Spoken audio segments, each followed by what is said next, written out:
Morning, fellow zombies. Are we alive yet? Are we awake yet? It's 3:56 in the morning. It's July 2nd, 2023.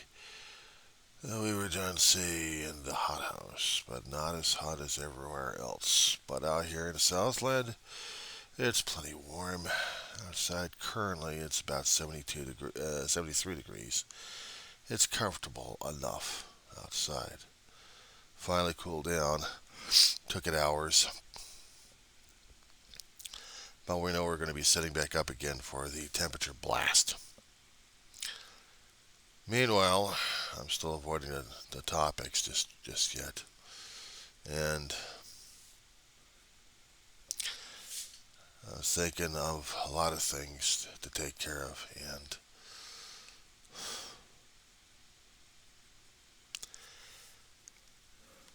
I woke up with a nightmare of a Trumpian world where anybody not out of Trump, well, let's just say I felt threatened a great deal. A spy among them, trying to be of the youth, and yet I wasn't of the youth. Trying to get the hell away from anybody who worshipped the Trump.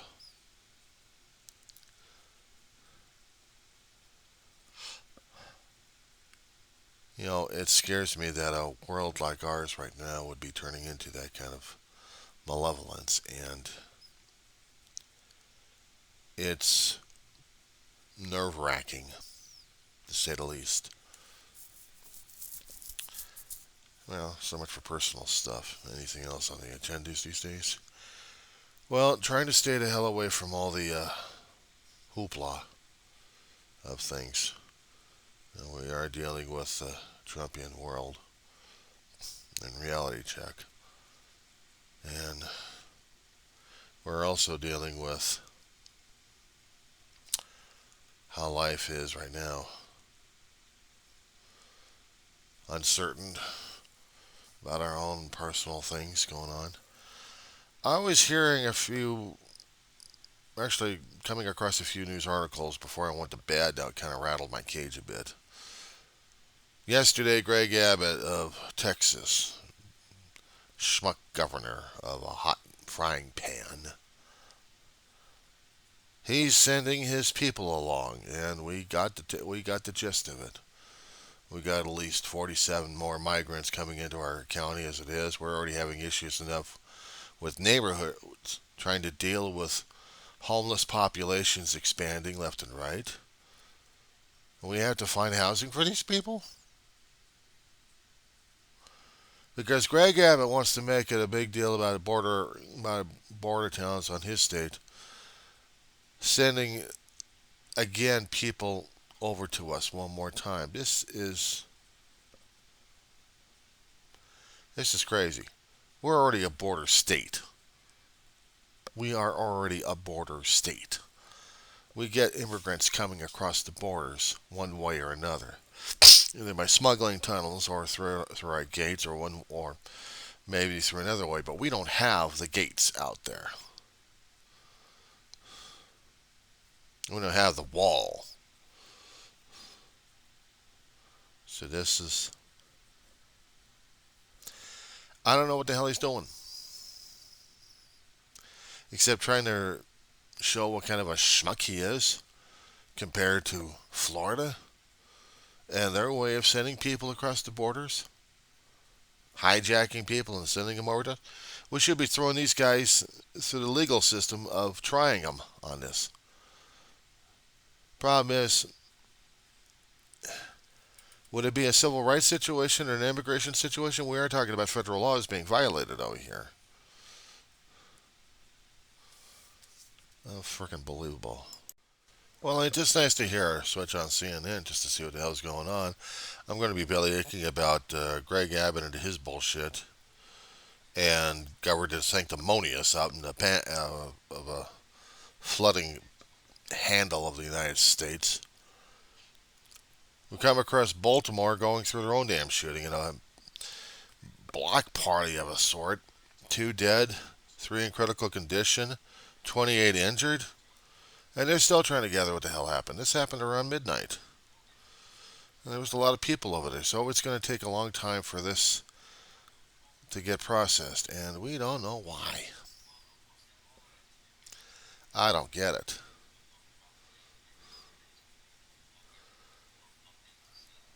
Mayor from Baltimore's talking with CNN about this one. They just got the news.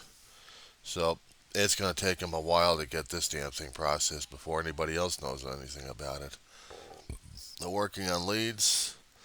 They're working on forensics. They're working on vids. It's going to be a while.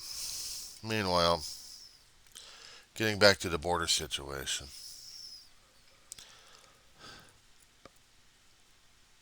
LA has been going through the homeless crisis for decades now. It's gotten worse these days. Certain neighborhoods have looked like they've become invaded by homeless because they haven't got any other place to live. With various conditions happening, various issues they've got,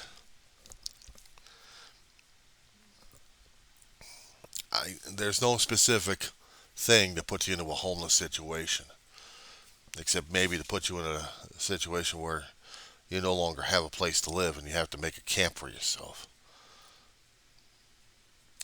Neighborhoods had become camping grounds for the or dumping grounds for the homeless, and it's always a not in my backyard crap. Well, where else are you supposed to put displaced human beings who came from your area? I think I talked about this one a long time ago in my videos. That homelessness is not it's not evil. It's a situation where you're down and out. You are down and out. I've been there before. I know how it feels. It sucks. Dependent upon handouts, and you have to depend upon government assistance. You have to depend upon the kindness of strangers for food, for clothing assistance, for money assistance. Panhandling sucks, but if you need it, you have to do it. And unfortunately, they've got ordinances passed these days that you can be arrested for that, but you still do it anyway because you still need the money. You need the money to, I don't know. Some people think you still need it for the drugs and shit like that. No. How about if you wanted to get a cup of coffee in the morning? See people going through the Starbucks left and right, paying about $8 or $9. Just $1 would get you a cup of coffee and maybe, if you're lucky, a donut. It's not much, but it's something in your gut. You got a family to feed. That's a different story altogether.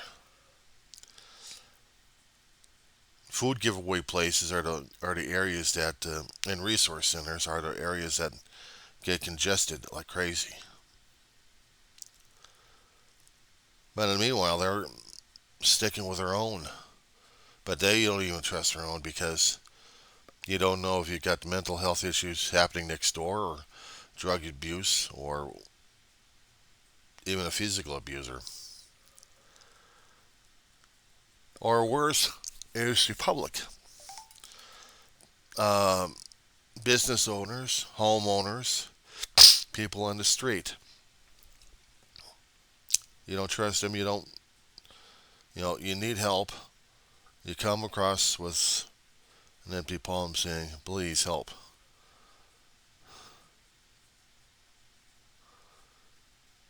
I don't think these people understood anything concerning about homelessness. This isn't universal. This isn't just happened within the last 4 or 5 decades. We've been having this damn thing for a hell of a long while. If you want to look at it historically, there have been people who are living on the streets, even in ancient civilization times, where they got tossed out of their homes and they have to live somewhere. You got cripples out there looking for a handout because they needed to survive. Alms for the poor.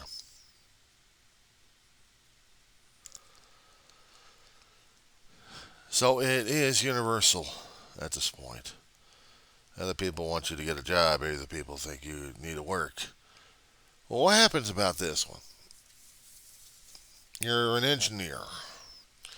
You were making money like crazy. You're a design guy. You should have all the things to you, right? A good job, good home, family to support. You think you had it all until suddenly something happens. Not just COVID, but something happens at the company. Market upturns. Um, Supply and demand changes. The company that you work for has to go through layoffs. You're among them. You got bills coming up. You structured your life where when the bills come up, you still have income coming in, and you manage to portion out things so you would have something to have fun with or survive on. But now, unemployment. Unemployment only gets about maybe 3 or 4 months if you're lucky.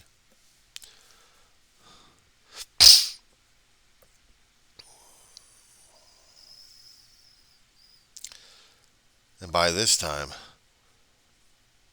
the kids want to go to the doctor. No, they don't want to go to the doctor. They need to go to the doctor. And they're having issues. Your wife's having issues. Your wife's having another pregnancy. Or your significant other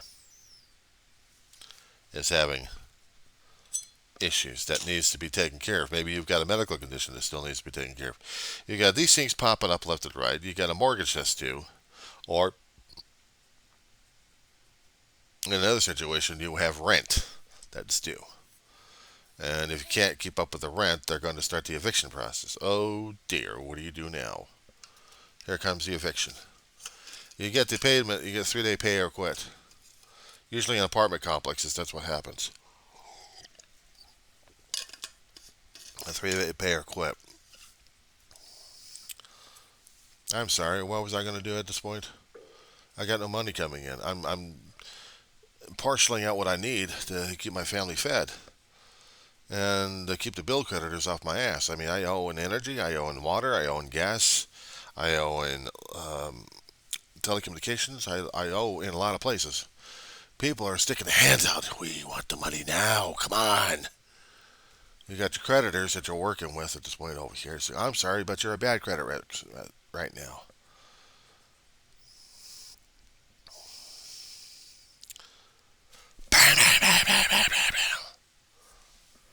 Sheriff's Department.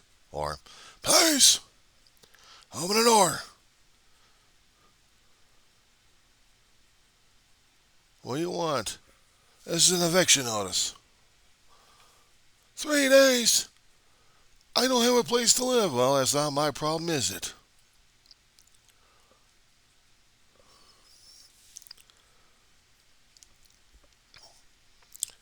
Federal government can't help as much because they don't have a special program at this point. The party that you voted for screwed you over. So now you got federal screwing you over, you got the state screwing you over, now you got the local people screwing you over. This is a situation people actually face. Don't laugh about it. This shit is real. And by the time you're trying to get your head wrapped around it, Sheriff's Department.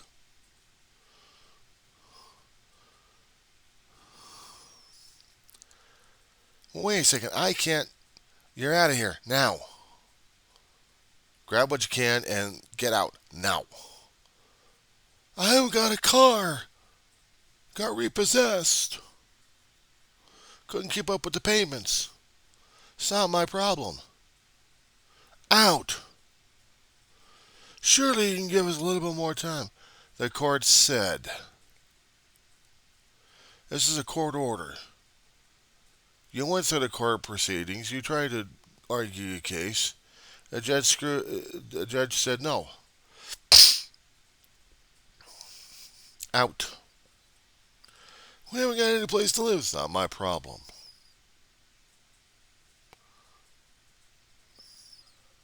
I'm just doing what the court says. I got issued this paperwork this morning, and I'm here to serve it. Look, pal, I had to do this to 20 other people before you, and I hadn't had breakfast yet.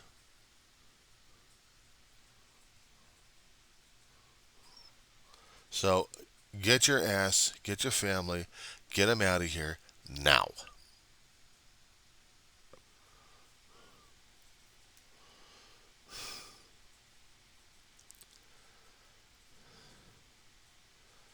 Here's the thing. If you had enough money to keep things in a storage facility, you probably had enough money to pay for something else that was needed, whatever it was. Storage facilities require maybe 50 or $100 or maybe 200 a month. But your unemployment's run out. You waited too long. You couldn't find a job. You've been to the unemployment agencies, you've been to different job sites left and right, you even tried temp work. You think with your qualifications that you're going to be able to get a job. Nobody wants you. The market fell through. So now you're at the whims of the market, but also now you're at the whims of the court system. And the court system says you got to go. Your stuff is gone, locked up, and going to be sold off or junked. You have to grab what you got within 5 minutes, grab and go pack, shove shit in a transport if you had one, or just walk out of the damn house or apartment. And your family's looking to you for help, and you're bewildered. Where the hell do you go? Try to go to the relief organizations if you can. Maybe they'll give you a voucher for a night or two.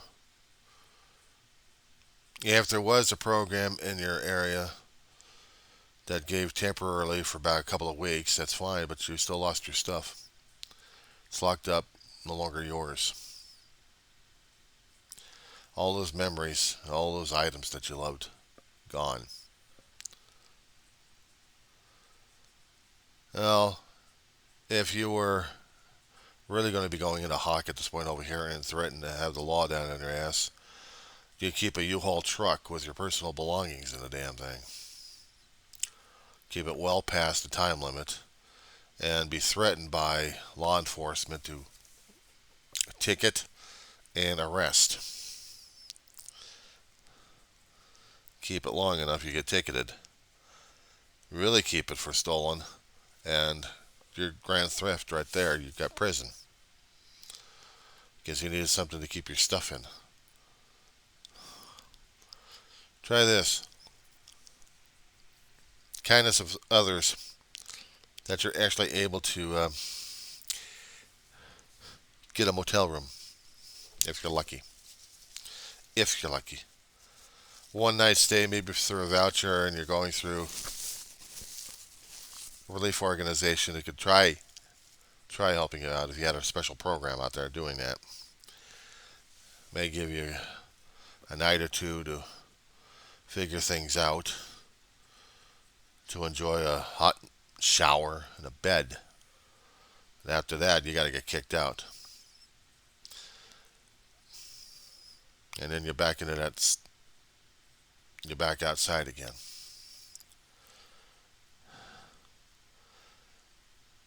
My brother and I, we fought in one particular apartment complex after Ma died. And we hired an attorney during that time. And we got evicted. We moved out. All the stuff moved out into a trailer home because we used up our mother's life insurance for that. But because of changes happening in economics and with some kind of weird ass scam they were running, we got kicked out. We went through a court process, but we couldn't do what they wanted us to do. Pay enough of the back rent in order to keep the trailer home, but we couldn't do that. We didn't have the money for it. And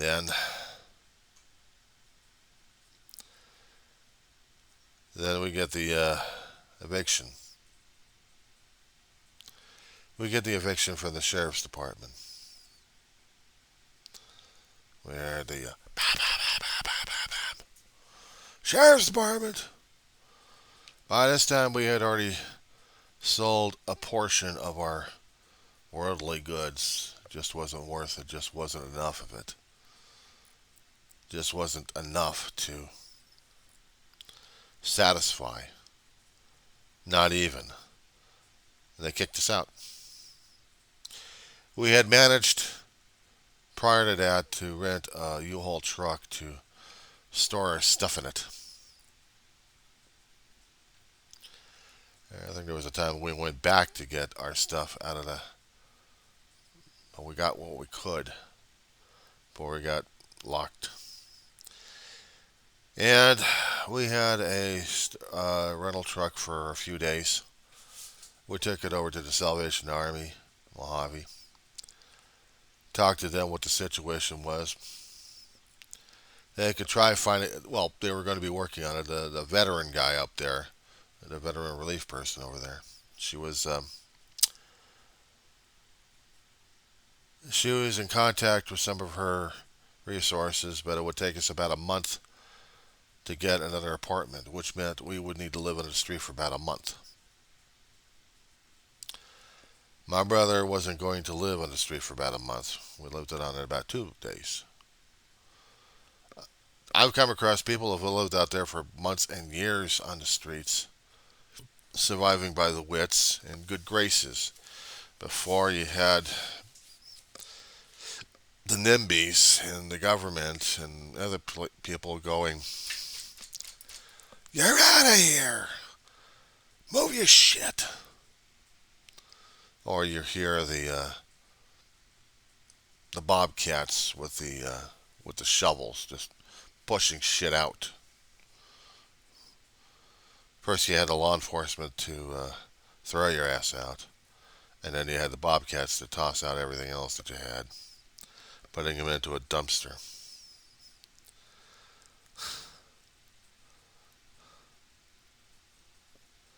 Out here in Roseman, my brother and I was fortunate enough that we didn't have that situation. We managed to scrape up what we could to get a room for the night or two, and then I had to go on social media and plead my case.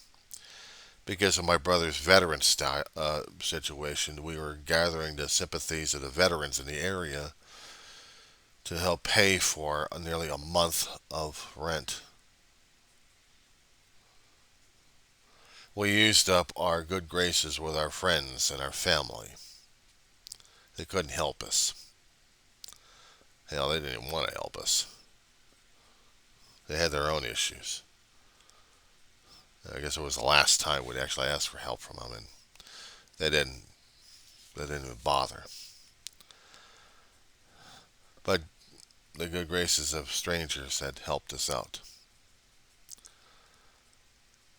Food giveaways were every week. If we had a little bit more money, we'd be getting a sandwich or two. We'd stretch out the dry dog food as much as we had. We couldn't do the canned food for our dogs, but we had to do the dry dog food. They wouldn't touch it. They'd be drinking water. We had to walk them like crazy. We heard back from the Salvation Army during that time, and they managed to get us a date to move in.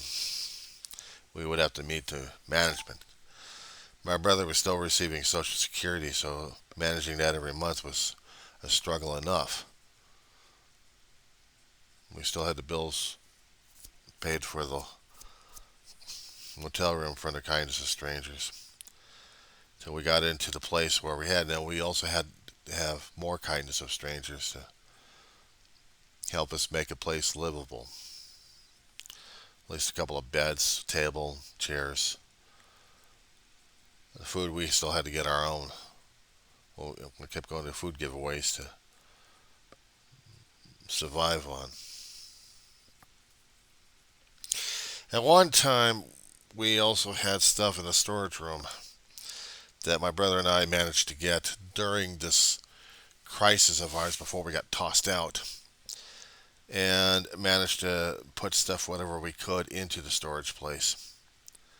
We couldn't fill it anymore up. Stuff that we were going to be keeping. And the other stuff we'd had to get rid of. Stuff we had for lifetimes. And they're all gone. Stuff you grew up with, and they're disappeared already in a puff of smoke. For me, I actually took pictures of a lot of things that we actually lost. Not for insurance, but for sentimental value. So I kept a log in it, a picture log of stuff.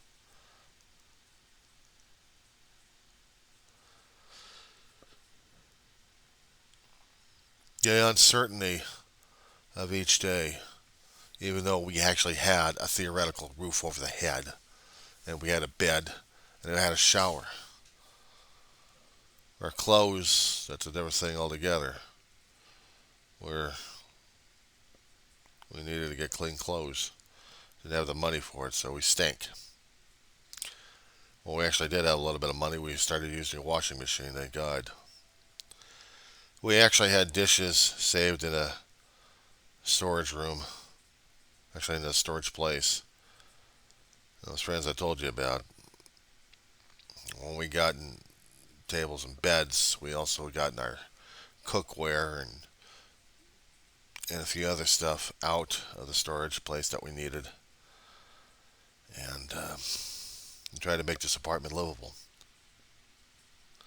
Yeah, just having a taste of it, but also walking among them left and right when you go to food giveaway places. I tell you, that changes perspectives entirely because I can see the people who are still struggling with lack of cash trying to get food out of the food giveaways. I'd seen people living on the street when they could panhandle for something, could try to get a breakfast or something like that out of a donut shop or even over McDonald's. You'd be surprised. And they would still get bags of whatever they needed from the resource centers. If they had a little bit more change left, and if they could buy a piece of clothing, they actually had used clothing, washed, carefully kept, and they could, for pennies, get an article or two what they needed. They get information about other food giveaway places.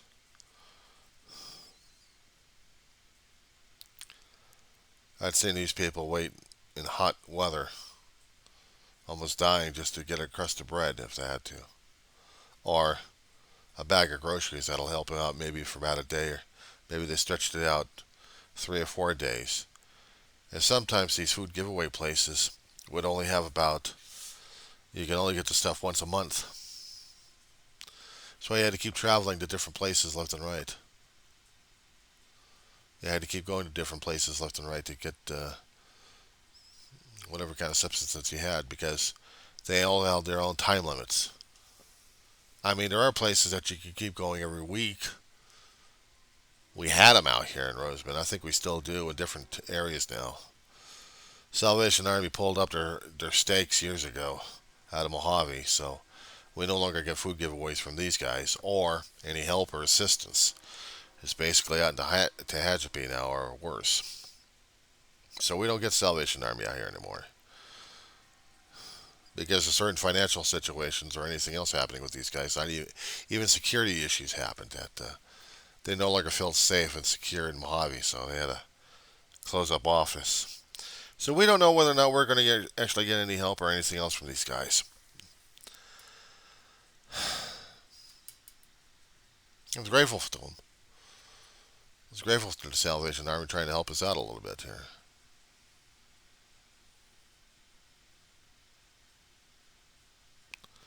And it still scares me.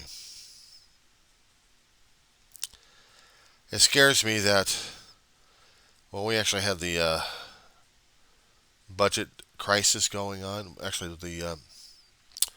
we didn't pay our bills. Everything else went to hell in a handbasket. I kept wondering whether or not I actually was going to be able to pay for this month's rent again. I am dependent upon the government's assistance. I'm dependent upon Social Security. They keep a roof over their head. They get the bills paid at this point over here. I mean, I put the money in already, so I'm entitled to that damn shit. And I need that shit to keep going.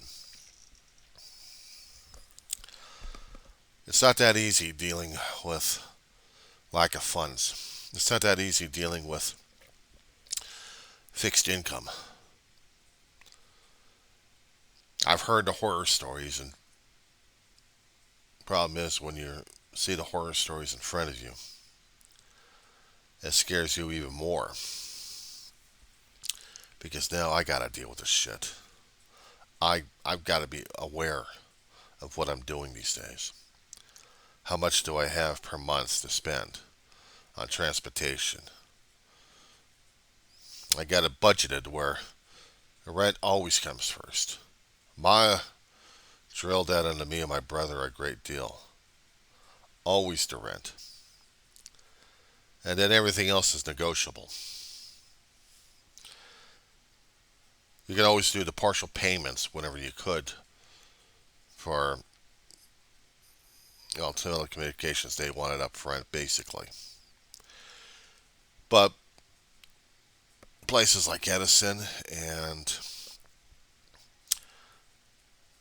cable, you can still try to do the partial payments.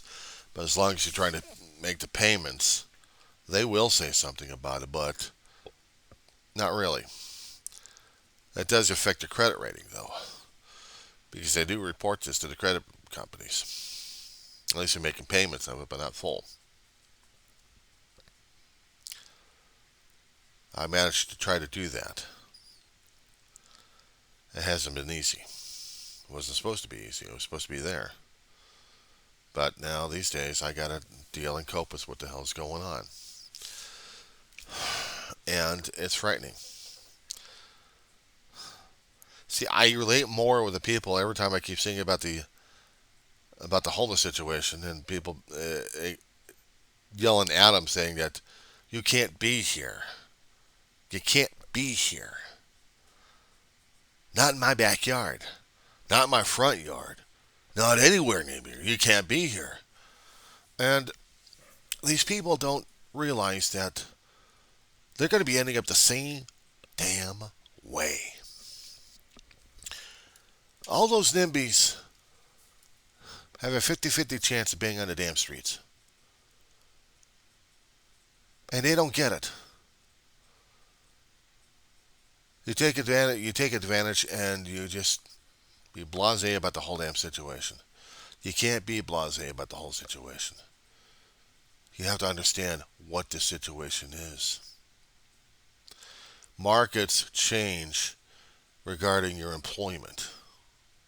And so there's other factors. If your services are no longer required, you're going to be out the damn door. If you haven't saved it enough for maybe about 2 or 3 months of survival at this point over here, you're screwed.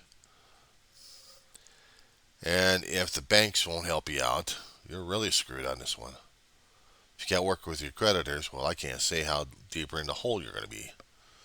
I can tell you that general relief is the last resort, but it's a life support. And so does rescue services places. Like out here in Antelope Valley, we got Grace Resource Center. They can only handle so much. We got general relief services through the Department of Social Services out here. And it's hard enough dealing with these guys because it's stringent and you have to keep following their rules and regulations. Otherwise, you're not going to get the food stamps or even the cash aid if necessary, at least in one particular county. I don't know about the rest of them. But out here in LA County, they only got so much of, and you really have to produce so much for these guys. Show how broke you are. No bank accounts, and they want to see your bank account during that time. Even if you didn't do the banks for all your life, doesn't matter. They want to see the proof. But if you can't give them the proof, well, maybe they'll take it.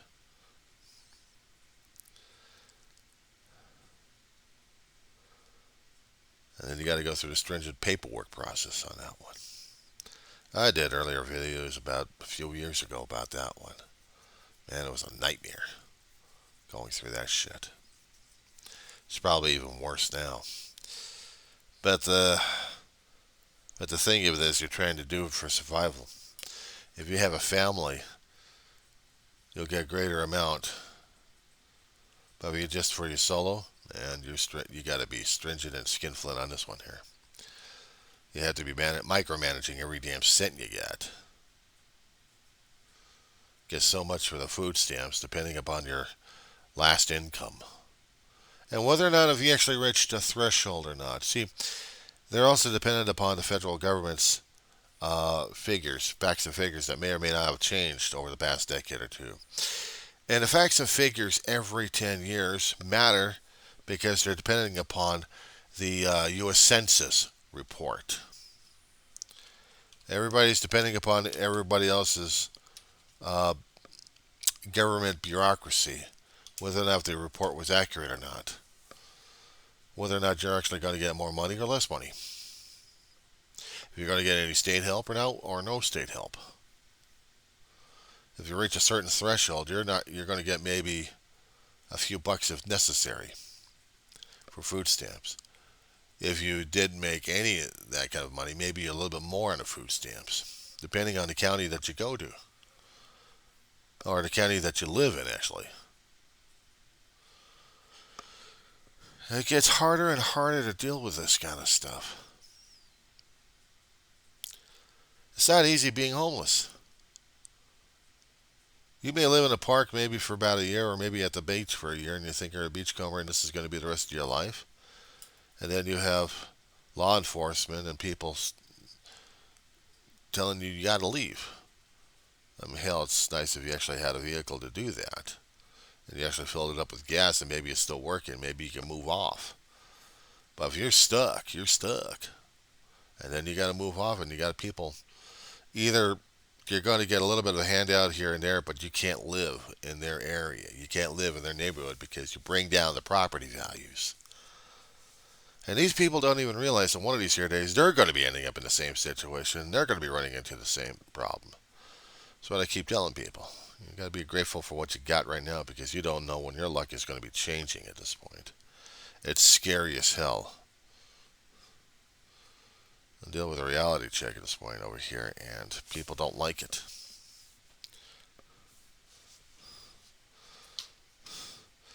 But I know this doesn't cover the immigration, but this does cover what it is to live in a city, though. Especially when they have to deal with immigrants coming in and the homeless population of their own people they got to deal with. It gets even worse when I talk about it in the next video.